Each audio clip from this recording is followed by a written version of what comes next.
Good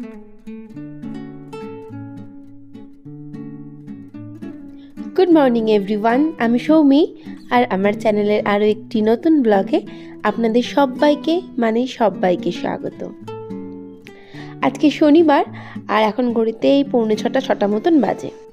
ঘুম থেকে যখন 5:30টায় উঠলাম তো প্রথমেই ভাবলাম আগে বাবুইকে ডেকে এই ঘর থেকে ওই ঘরে পাঠাতে হবে।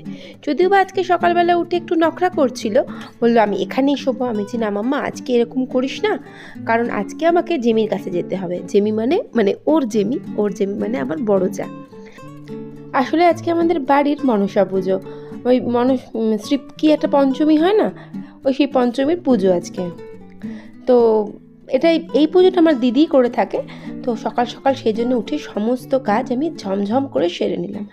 বাড়িতে অ্যাকচুয়ালি আমি এইভাবেই উঠি সকালবেলা, তবুও বাড়িতে পুজো থাকলে আরেকটু আগে ওঠা উচিত ছিল। তারপর ভাবলাম যে না, মোটামুটি তো সব গোছানোই আছে। সকালবেলার কাজ বলতে বিছানা তোলা, ঘর দোর ঝাঁট দেওয়া, মোছা, আর গিয়ে জামা কাপড় কেচে মেলা, কাজ হচ্ছে এইটুকুই। তো আমার কাজ আমি স্টার্ট করে দিয়েছিলাম। প্রথমে বাবুয়ের ঘরটা গুছিয়ে নিলাম, আর তমাল যেহেতু বড় ঘরটাতে ঘুমায়, তো সেক্ষেত্রে ওই ঘরটাতে তমালকে আর তুলে বলতে পারি না তুমি উঠে পড়ো, আর তার থেকে ওপর তমাল তো কাজটা আমার করেই দেবে। তো প্রথমেই বাবুয়ের ঘর আমি ভালো করে গুছিয়ে ফেললাম, আর এরপরে আমি চলে এলাম সোজা রান্নাঘরে। ওই তো আগের দিন আমি দেখিয়েছিলাম যে কিভাবে আমি রাতের বেলা সব পরিষ্কার পরিচ্ছন্ন করি, তাই দিনের বেলা মানে ভোরবেলা উঠে আর খুব বেশি হাঙ্গামা করতে লাগে না। তো এবারে আমি সমস্ত কাউন্টার টপ, গ্যাস, ওভেন সব পরিষ্কার পরিচ্ছন্ন এক এক করে নেব। আর বোতলগুলো সারাদিন ধরে জল খেয়ে খেয়ে পুরো খালি হয়ে যায়, রাতের বেলা আর কিচ্ছু ভরি না। তবে আমার একটা কাজ করা উচিত বলে মনে হয়, যে ফাঁকা বোতলগুলো একদম ফাঁকা মানে উপর দিয়ে রেখে দেওয়া, তাহলে খুবই ভালো হয়। কিন্তু মাঝে মধ্যেই ভুলে যাই এই কাজটা করতে। যেদিনকে জল থাকে সেদিনকে ঠিক আছে, কিন্তু যেদিনকে থাকে না সেদিনকে ফাঁকা বোতলগুলো ফাঁকা করে রাখলেই বেটার হয়। এবার ঘরদোরগুলো ঝাড় দিয়ে নিচ্ছিলাম। আর গতকালকে না সমস্ত যে আমার ইনডোর প্লান্টগুলো আছে সেগুলো আমি সব বাইরে বের করে ভালো করে স্নান করিয়ে দিয়েছিলাম। তো ইনডোর প্লান্টে তো প্রত্যেক দিন জল দিতে লাগে না, আর যেদিনকে দিই একেবারে চুপচুপে করে ভরে জল দিয়ে দিই। তো সেই গাছগুলোই আমি এক এক করে ভেতরে তুলছিলাম। আর আমার যেই সিঙ্গোনিয়াম গাছটা কিছুদিন ছাদে ছিল, ছাদে থাকার ফলে গাছটা না প্রায় মরেই যাচ্ছিল, কিন্তু আমি গাছটাকে নিচে নিয়ে চলে আসার পর এত সুন্দর গাছটা হয়েছে, মানে খুবই ভালো লাগছে গাছটাকে দেখতে। আর বাবুয়ের ঘরে থাকা এই মানি প্ল্যান্টটা একটু যেন কেমন হয়ে যাচ্ছে, দেখি গাছটার একটু ট্রিটমেন্ট করা দরকার। তো আপনারা যদি কেউ জানেন যে মানি প্ল্যান্টের জন্য ঘরোয়া কী সার আমরা ইউজ করতে পারি, প্লিজ কমেন্ট বক্সে একটু আমাকে জানাবেন। তো এরপরে আমি সমস্ত এই ঘরটাও ঝাড় দিয়ে নিলাম, আর এই ঘরের গাছটাও এই ঘরে আমি রেখে দিলাম। এটা কিন্তু ক্রোটন। তো আর একটা ক্রোটন ছিল, সেটা ওই লাল হলুদ পাতার, সেটা বাঁচাতে পারিনি। তো এরপর আমার স্নান করা কমপ্লিট হয়ে গেছিলো, চাদর, জামা প্যান্ট সমস্ত কিছু কেচে নিয়েছিলাম। আর যেহেতু দিদির কাছে যাব আর পুজো, সেই জন্য একটা শাড়ি পরে ফেলেছিলাম। তো দিদির কাছে যাওয়ার আগে মানে আমি পুজোর জোগাড় করতে ভালো লাগে আমার, তো সেই জন্য আমি একদম আর্লি মর্নিংয়েই চলে যাই। মানে ঠাকুরমশাই ধরুন 8টায় আসবে বলে, 10টায় আসবে, আমি 8টার মধ্যে একদম ইন করতে চাইছিলাম, যদিও বা 8:10-15 হয়ে গিয়েছিল।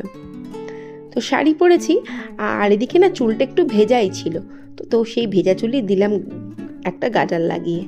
আর সেরম তো কিছুই না, এটা ডেলি রুটিন। একটুখানি ময়শ্চারাইজার, সানস্ক্রিন, একটু সেরাম, যদি বা সেরামটা কিছুদিন মাখা বন্ধ করেছিলাম, আবার একটু ইউজ করছি। সেরাম লাগালে না ভীষণ সুন্দর একটা গ্লো করে স্কিনটা। এরপর আমি কানেরটা না আগেই পরে ফেলেছিলাম, আর খুবই ব্যথা করছিল কানেরটা পরে। আমার একদম কানের পরার অভ্যাস নেই যেহেতু, তো সেই জন্যই। আর লিপস্টিক ইজ মাস্ট। আমি লিপস্টিক লাগাতে ভীষণ পছন্দ করি, ভীষণ। তো একটুখানি লিপস্টিক লাগিয়ে নিলাম। আর আমার এই ইউটিউব পরিবারেও কিছু আন্টি আছেন যারা আমাকে প্রায় বলে একটু সিঁদুর পরো। তো আমি কিন্তু মাঝে মাঝে সিঁদুর পরি, একেবারে পরি না যে তা না। তো টোটাল রেডি হয়ে নিলাম, আর এরপরে আমি সোজা বেরিয়ে গেলাম। তমালকে বলিয়ে গেলাম যে তমাল, আমি বেরিয়ে যাচ্ছি চাবি দিয়ে, আর তুমি কিন্তু তোমার মতন একটা চাবি নিয়ে চলে যেও। তো কথা বলতে বলতে আমি সোজা চলে এলাম দিদির বাড়ির বাড়ি বলতে এটা ফ্ল্যাট বাড়ি, আর দিদির ঘরটা পুরোপুরি 4তলায়। দিদি ঘরে বসেছিল, আর এটা হচ্ছে আমার বৌদি। তো বৌদিও চলে এসেছে দেখলাম আমার একটু আগে। আমি বললাম কখন এসেছো?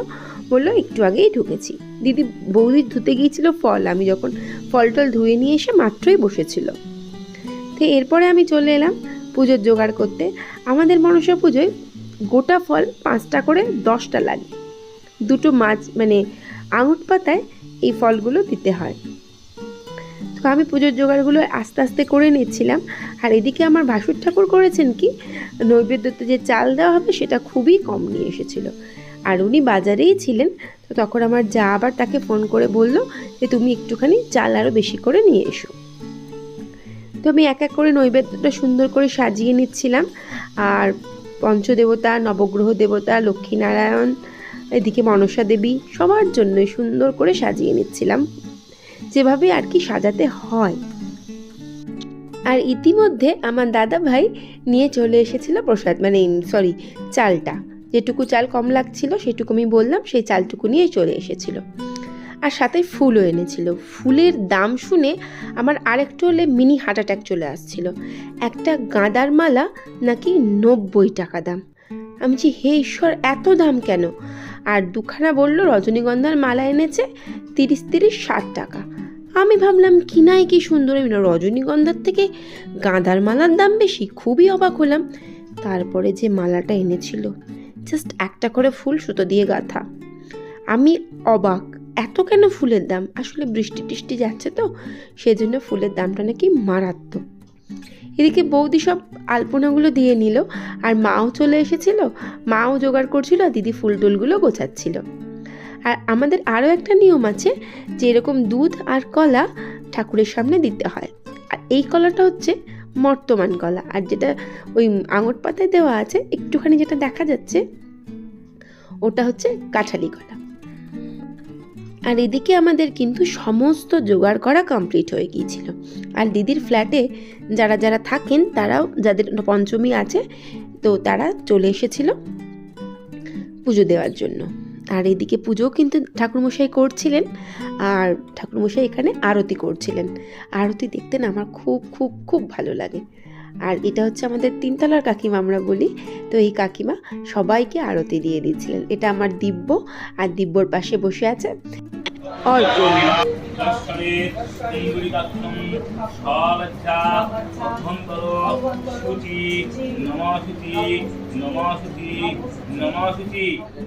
ছোট নে